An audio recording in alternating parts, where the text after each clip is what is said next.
Oke, langsung saja kita ke soal nomor 1. Jadi ada 10 orang duduk secara sejajar. Sejajar itu berarti bersebelahan seperti ini ya. Kemudian hitung banyaknya susunan yang terjadi apabila yang A itu adalah secara bebas. Oke, karena secara bebas berarti dia kan duduknya harus bersebelahan ya. Kita misalkan misalkan seperti ini bersebelahan sejajar ya. Kalau A, B, C, kemudian nanti posisi kedua itu adalah B, A, B, C, A gitu. Berbeda tidak? Berbeda ya. Yang tadinya A bersebelahan sama si B, sekarang B itu bersebelahan sama C. Artinya apa? Artinya AB itu tidak sama dengan BA. Sehingga kita gunakan permutasi. Karena jumlahnya ada orang 10, kemudian tempat duduknya otomatis 10, sehingga P10 sama 10 jadi 10 faktorial dikurangi 10 dikurangi 10 sama dengan 10 faktorial dibagi 10 kurangi 10 kan 0 ya, 0 faktorial. 0 faktorial itu sama dengan 1 ya. Jadi kita jabarkan aja 8, 7, 6, 5, 4, 3, 2, 1 dibagi 1. Nanti didapatkan misalkan berapa, nanti kalian bisa hitung sendiri. Kemudian kasus yang kedua, selanjutnya untuk yang B ada 2 orang yang harus berdampingan. Oke, berdampingan itu misalkan ini A, ini B, bisa aja posisinya ini B, ini A ya. Jadi yang berdampingan, 2 orang berdampingan, karena ada 2 cara, jadi kita tulis sebagai 2 faktorial ya. Oke, kemudian kalau misalkan kita gambarkan, ini adalah 2 orang yang berdampingan, yang 2 faktorial. Kemudian kan ini adalah sisanya ya, 3, 4, 5, 6, 7, 8. Ada 8. Nah, 2 faktorial ini kan tidak ada ketentuan apakah bisa di kanan atau di kiri, sehingga kita bisa jumlahkan nantinya. Maka kita bisa tulis 2 faktorial yang ini dikali dengan 8 sisanya ditambah 1 faktorial. 1 itu adalah yang berdampingan ini. Jadi kita anggap itu satu kesatuan. Sehingga jawabannya adalah 2 faktorial dikali 9 faktorial. Seperti ini. Oke, kalau yang C ini kasusnya sama seperti B, tetapi ada tambahan 2 orang harus duduk di pinggir. Oke, yang ini satunya kemudian diikutkan sebagai faktorial karena 2 orang itu bisa aja duduk diselipkan di antara ini, bisa aja di antara ini, bisa aja di sini, di sini, sini. Jadi makanya dia membentuk faktorial. Tapi kalau yang C seperti dia harus duduk di pinggir, artinya ini kan 2 faktorial. 3, 4, 5, 6, 7, 8. Nah, ini 8. Si 2 ini itu kan berarti hanya bisa duduk di sini sama hanya bisa duduk di kanan atau kiri gitu ya. Jadi hanya ada 2 kemungkinan. Sehingga nanti jawabannya itu adalah 2 faktorial dari yang ini dikali 8 faktorial dikali 2. Selanjutnya untuk yang dadu masih sama kasusnya, jadi ada 2 orang, kemudian 2 orang itu harus duduk di tengah. Tadi kan sisanya 8 ya, berarti kita coba gambarkan dulu 1, 2, 3, 4 1, 2, 3, 4 seperti ini. Kemudian si 2 orang itu duduknya kan harus di tengah berarti seperti ini. Kalau soalnya seperti ini, artinya kan yang 2 orang ini tidak bisa pindah-pindah lagi ya. Jadi nanti kita hanya mengkalikan 2 orang yang menjadi 1 tersebut dikalikan dengan 8 faktorial. Karena ya posisinya di tengah terus, jadi nggak bisa pindah-pindah. Jadi cukup seperti ini. Soal selanjutnya ada 4 orang yang harus berdampingan, berarti 4 faktorial. Kemudian sisanya ada 6 ditambah ada 1 ya. 1 itu karena si 4 orang ini bisa duduk di mana aja. jadi tidak ada kriterianya, jadi dia bisa pindah-pindah sehingga bisa didapatkan 4 faktorial sama 7 faktorial. Nah, kemudian kalau misalkan hanya ada 3 orang yang duduk. Oke, kita misalkan kita cek bangkunya ya, ada 3 seperti ini. Dari 10 orang yang bisa duduk di kursi 1 itu adalah 10 kursi tersebut 10 orang tersebut ya. Jadi kita tulis 10.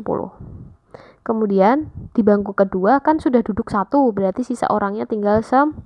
Jadi ada 9 orang yang mungkin duduk di kursi berikutnya. Dan di kursi berikutnya lagi mungkin hanya 8 orang yang bisa duduk di situ.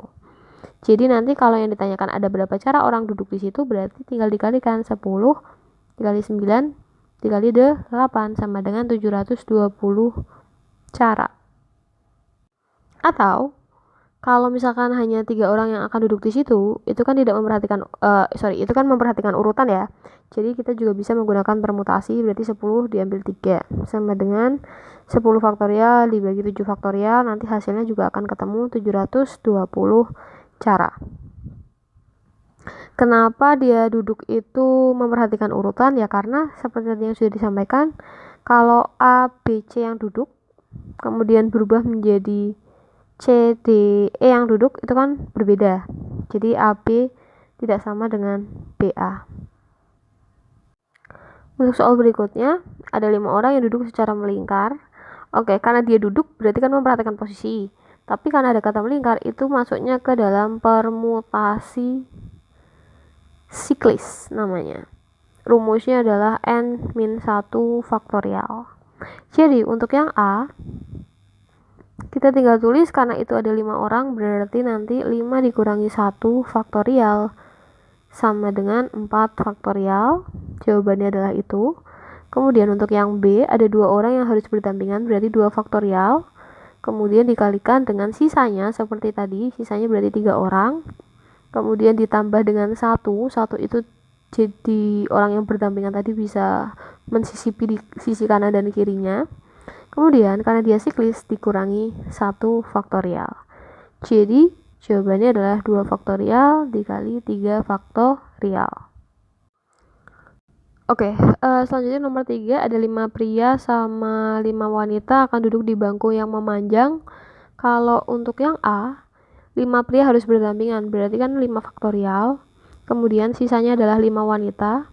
Kita harus tambahkan dengan satu kesatuan si pria yang berdampingan, berarti tambah 1 ya. Seperti ini, sehingga didapatkan 5 faktorial sama 6 faktorial dikalikan. Selanjutnya, kalau yang B, pria dan wanita masing-masing berdampingan. Artinya, misalkan ini si kelompok pria, yang ini kelompok wanita. Jadi berdampingan, dalam arti tidak selang-seling ataupun tidak secara bebas. Maka kita bisa tulis prianya kan ada 5 ya, berarti 5 faktorial, wanitanya juga ada 5. Kemudian sisa orangnya, jadi kan 10 ya totalnya. Sudah dipakai 5 sama 5 berarti kan 0. Lalu kita tambah 2. Kenapa ditambah 2? Karena bisa aja pria wanita, bisa aja di sini wanita dulu, sini pria. Jadi kan ada 2 posisi yang bisa berubah ya. Makanya seperti ini susunannya, sehingga didapatkan 5 faktorial sama 2 faktorial.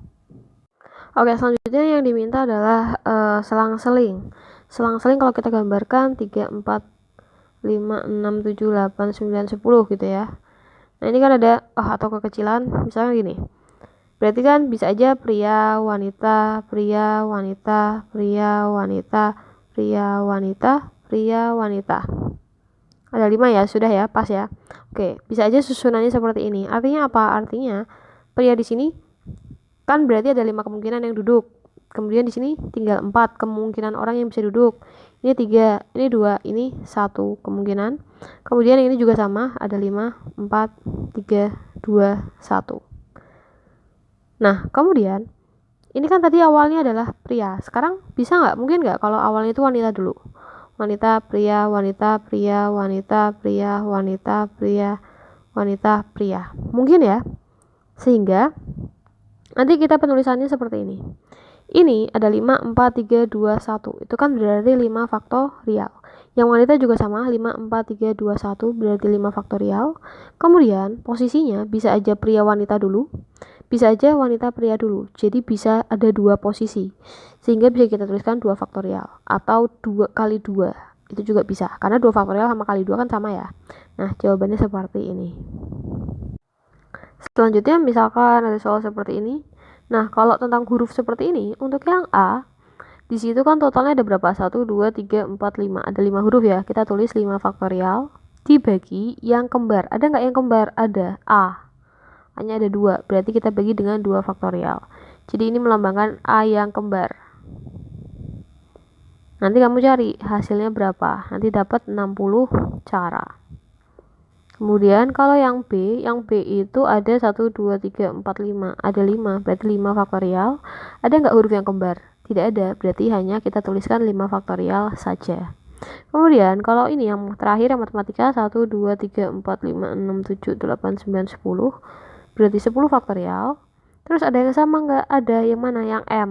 M-nya ada 2. Berarti 2 faktorial. Ini melambangkan M. Terus A 1, 2, 3. Berarti 3 faktorial melambangkan A. Kemudian T-nya juga ya. Ada 2. T-nya ada 2 faktorial melambangkan T. Nanti kalian hitung. Nanti dapat berapa cara. Kurang lebih seperti itu.